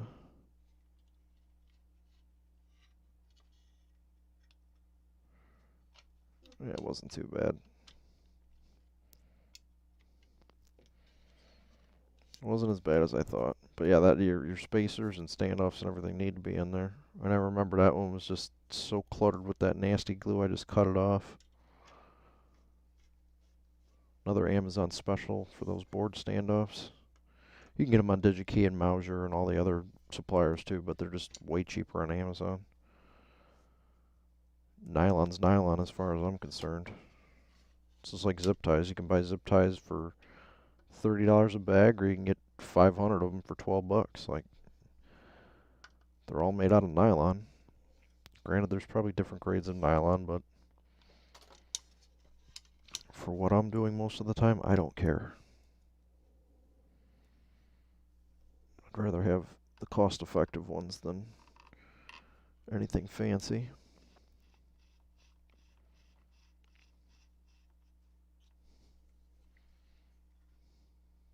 I just recently learned that zip ties are rated by pound ratings. Did not know that. I always thought they were just like small, medium, and large. Never really paid attention or looked into it before, but I needed to find the ultra thin ones. And they are rated by pounds.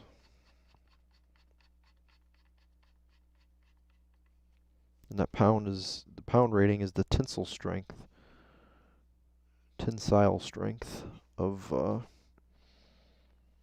the zip tie. Pretty interesting. One of those things where you just never really think to pay any attention to it. You're just like, hey, I need a zip tie for whatever you need it for, and I've always just grabbed them from the hardware store.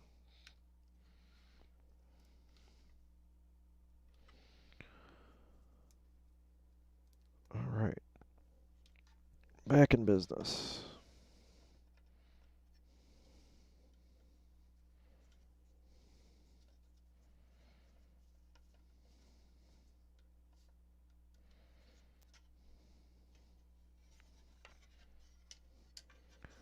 Couple more screws and we will be good to test. I need 2 more plastic screws and 1 metal screw.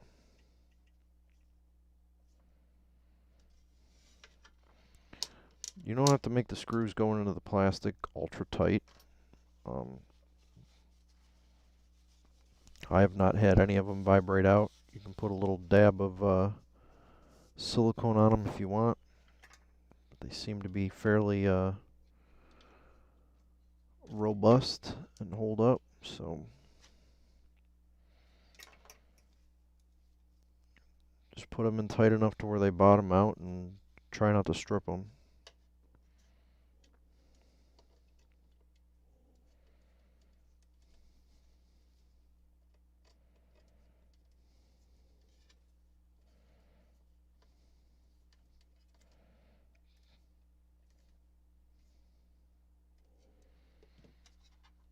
Alright, we need one more screw.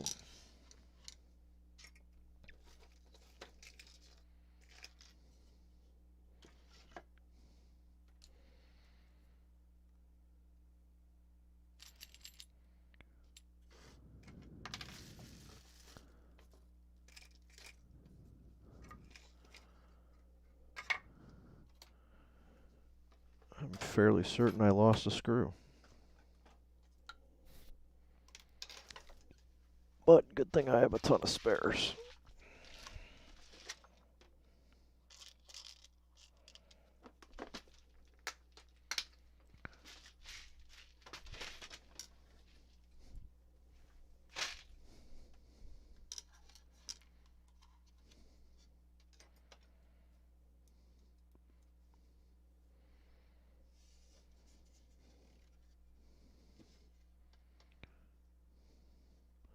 Pretty sure I'm going to find that screw next time I walk in this room, and I'm not wearing shoes though. Hopefully my microphone will not be turned on because it's going to be like stepping on a Lego because my floor in here is tile, and that screw is probably going to go right into my heel. And even though it's small and it's not sharp, it's going to hurt. I'll let you guys know when that happens. I'm predicting it because I know it's going to happen. Alright, amp is in, amp is secured. We are going to do a functional test after we make the wires pretty and hook up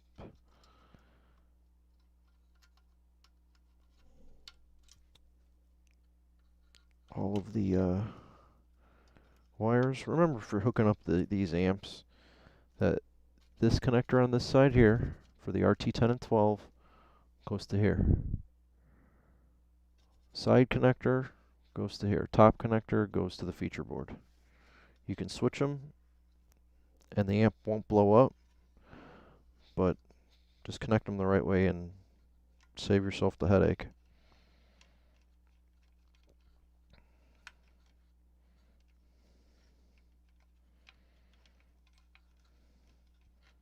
I want to make sure these wires look nice when they're getting plugged in, so I'm going to take an extra minute to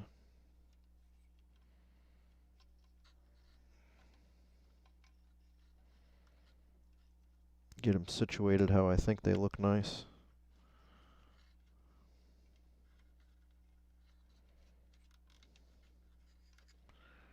And I'm going to throw a zip tie on there to hold it all together.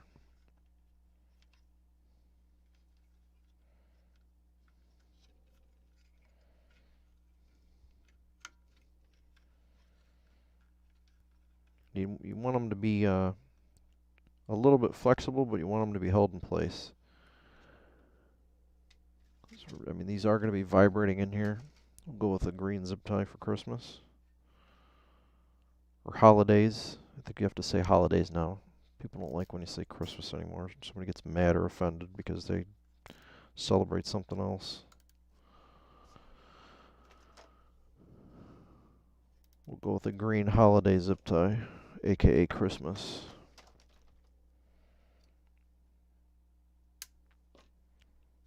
Make sure it's good, but see how we can still move and bounce around a little bit. We want that. Alright, let's measure these resistors before I fire this thing back up.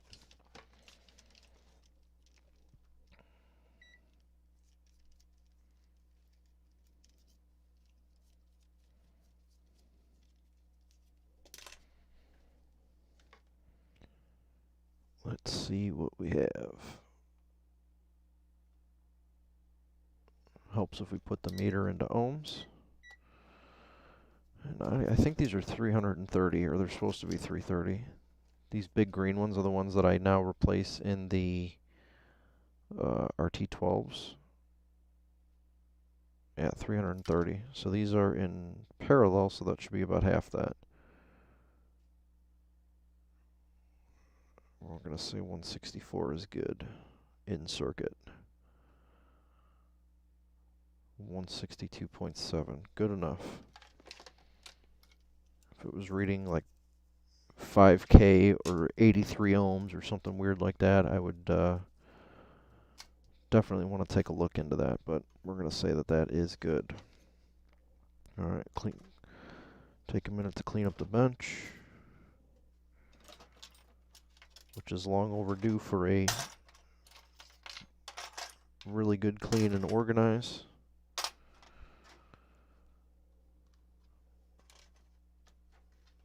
Trying not to be cluttered, but if the workbench is too clean, then I'm not doing any work on it.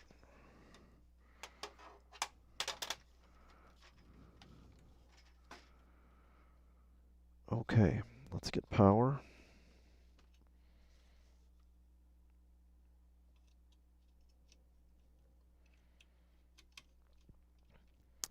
We are going to start off current limited with no input and no feature board.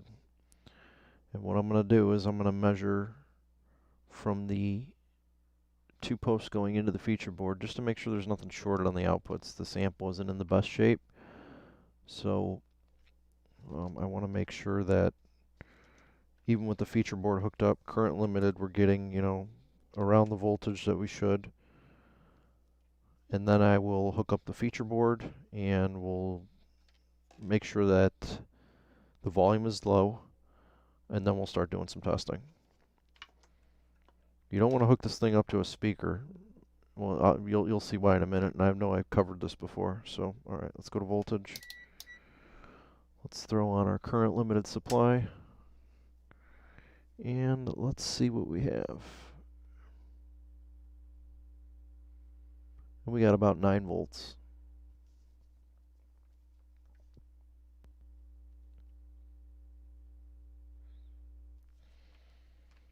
So the reason that the voltage changes is because we're putting a load on it and the power supply is adjusting for that voltage. But it appears that the power supply is running, the amp board is running. So let's power it down. And let me grab a feature board without choking myself because I have a cord around my neck right now.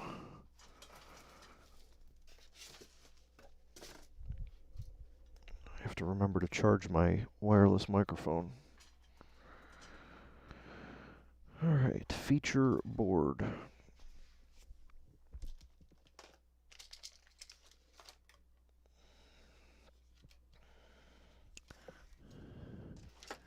Here we go, here's a feature board.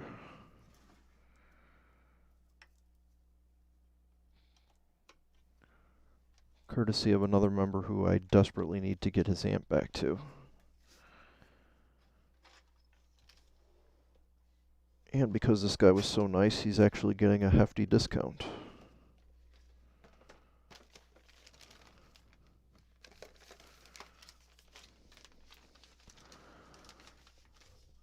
I keep all my testing parts kind of bagged up.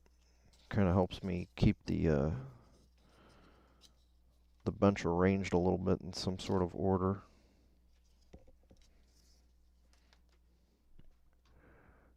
I'm gonna zoom out too. I'm zoomed way too far in.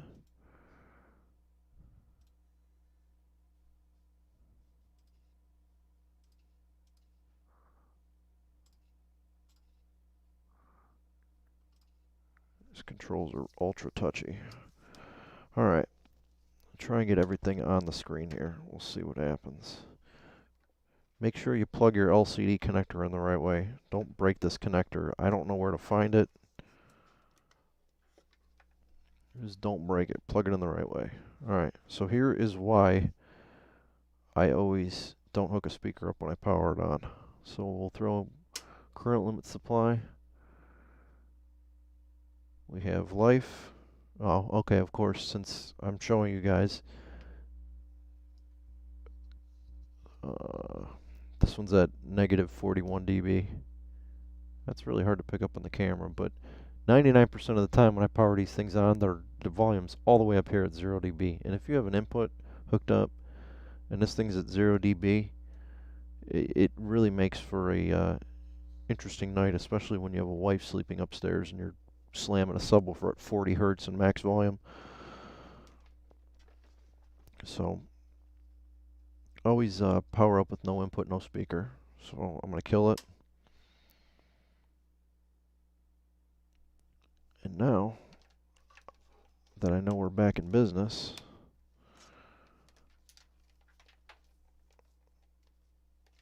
now I'm going to get this little guy out. And we're going to scope this thing. So I am going to do a silent test.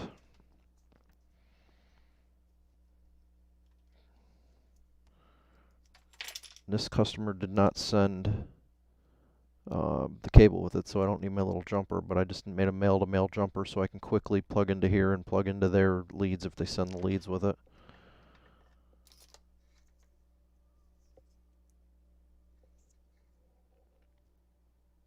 Oh, these are always so hard to get to these connectors. So I am going to connect the scope to the actual load because I now have insulated terminals on my speaker ends. I'm getting smart with my old age.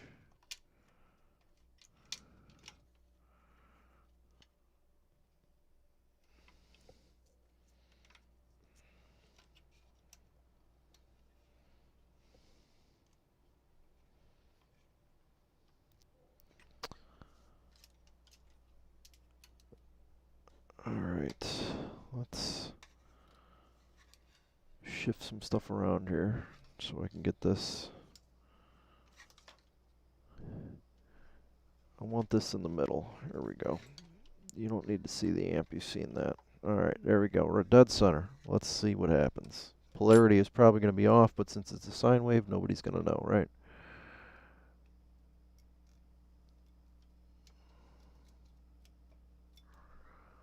I definitely need alligator clips. I have some. I might have to take them out. I was hoping I could just clip one of these on here. These are the cheapest grabbers you can buy.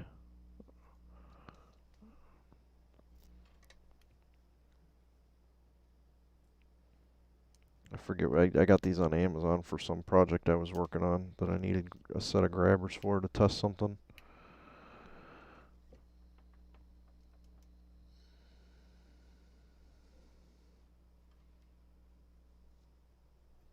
I already broke one of the pairs. Bear with me a minute here, sorry. Okay.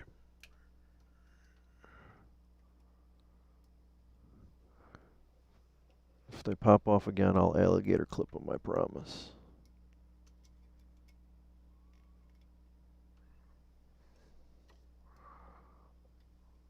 Or I'll just put some ring terminals on there and just permanently hook them up to the... Alright, let's fire on our little scope.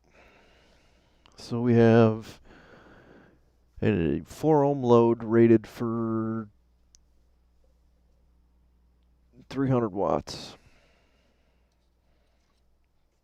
And it will take the load pretty good. The amp will get hot before the load output does. We're still going to start up current limited. We need to give it an input. We're going to start at 50 hertz.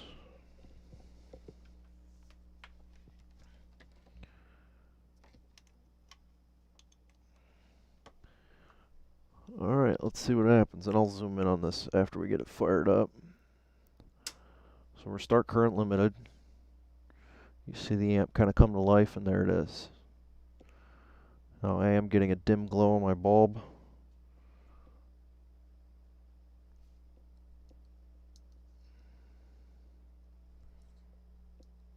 Four ohm load is kind of a high load for this. But let's take a look at our output. Alright. So we're showing 54.12 hertz. I highly doubt that I'm calibrated on my load, but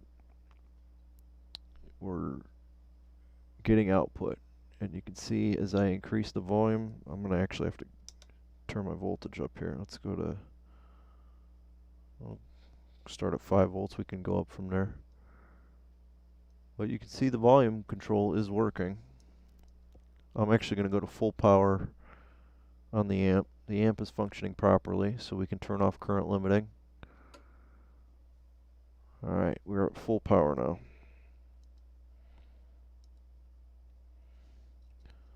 So you can see as I increase volume that the amplitude of the sine wave is increasing. So we're getting volume control. I can change the phase or the frequency. There's 100 hertz. There's 30 hertz. I like testing at 50. 49 was the sweet spot. 49, 48 for my speaker, but we're getting a decent output. I mean, it's pumping output into my load here. It's dead silent, so I'm not making any noise at all, and I get a perfect image on this little cheap scope of what I'm trying to see. And I can zoom in, and I can look for any sort of distortion or clipping right on the sine wave. I know I'm giving it a clean sine wave. I've measured this sine wave before with a good scope. I've measured it with my Rigol and with my Tektronix scope, and both of them say it puts out a clean sine wave, so I believe it. And it looks good on here too. Like I can, move the waveform up and down and look at it, and I'm not seeing anything that really concerns me with a bad output. So not bad for a cheap, little scope. And it's even better that you can make this thing run on batteries. Like, this is awesome. I could take it literally anywhere I need to go and need a scope. So I'm going to continue increasing the volume on this. Right now we're at negative 29 dB. My load's warm, not hot. Amp is still fairly cool. It's going to become uncool as I start turning the volume up. Let's go up to 20 volts. So we're maxed out on the little scope, peak to peak.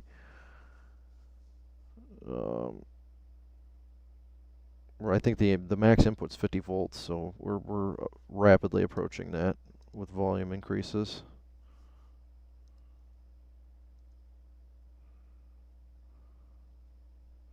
And we're getting hot. So we got to back it down.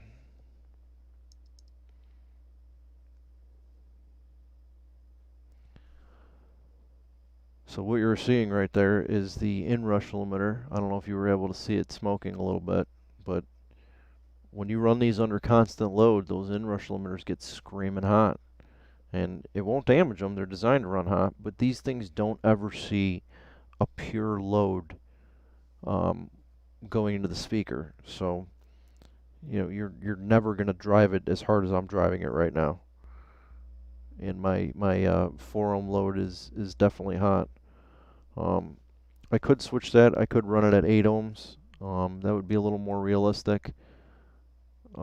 It depends on what model sub you have, though. Some of them use a 4 ohm driver, some of them use an 8 ohm driver. I test at 4 ohms because it puts a heavier load on the amp. But you got to be careful when you're testing too. You got to observe, your temperatures and how this thing's running, because like I said, it will get really hot. But we know that the amp is working. That's the most important part. And we're not killing anything by getting it hot. Like, I want to get it hot. I want to make sure that this thing's going to work. And I want to make sure that, when I send this back, this guy's going to be happy with it. And our heatsink here is starting to warm up a little bit.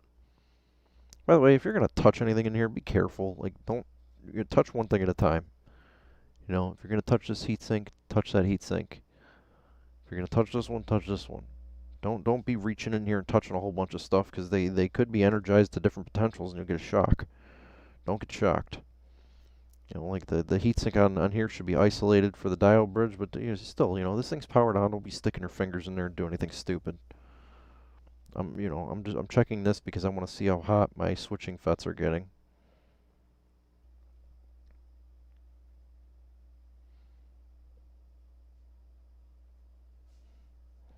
We're at negative 32 dB right now. I probably should put an output on there so we can figure out how many watts we're pumping through this. I guess we could calculate it if we really wanted to, but it's just voltage and your resistance on your load, really, and that'll give you a rough estimate of your watts you're putting out. Peak to peak, we're about 25 volts at negative 32 dB. And that rapidly increases. So after 49, because it's only rated for 50 volts, it actually won't give you a measurement anymore. It overflows and starts over. But you can see the waveform continues to grow, so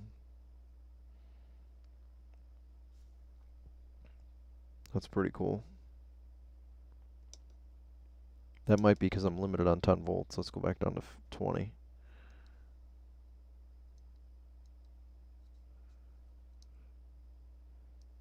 Yeah, interesting. The peak-to-peak voltage is limited on here, so you can't really get a full voltage output on the cheap little scope, but not bad. Not bad at all. The Vmax does seem to be functioning properly, but peak to peak does not. If I disconnect one of the outputs, I should be able to crank that up into the scope without loading it and see what we're actually getting on there. But as far as a functional test, this is plenty for me. I know that I'm dumping it into a load. It simulates a speaker. It's a really clean sine wave. I can zoom in on that sine wave.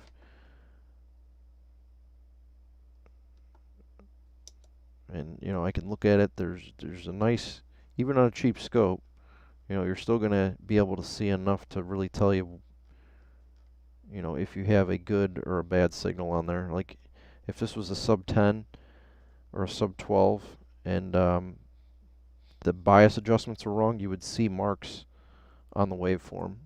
And we'll get into that as I work on some of those. I might go to the better scope for that and try to put a camera on there just to show it, but I'm pretty sure it'll show up on this one too, because we're not talking really crazy frequencies here. I mean, I'm at 5 milliseconds for the timing, and this little guy should be able to handle it just fine. But our amp is heating up. It's getting warm. It is functioning as good or better than I expected. So I'm going to call this one a wrap. We're going to end on a good note tonight, working. We fixed an amp. This was not an easy repair, but we're going to have another happy customer.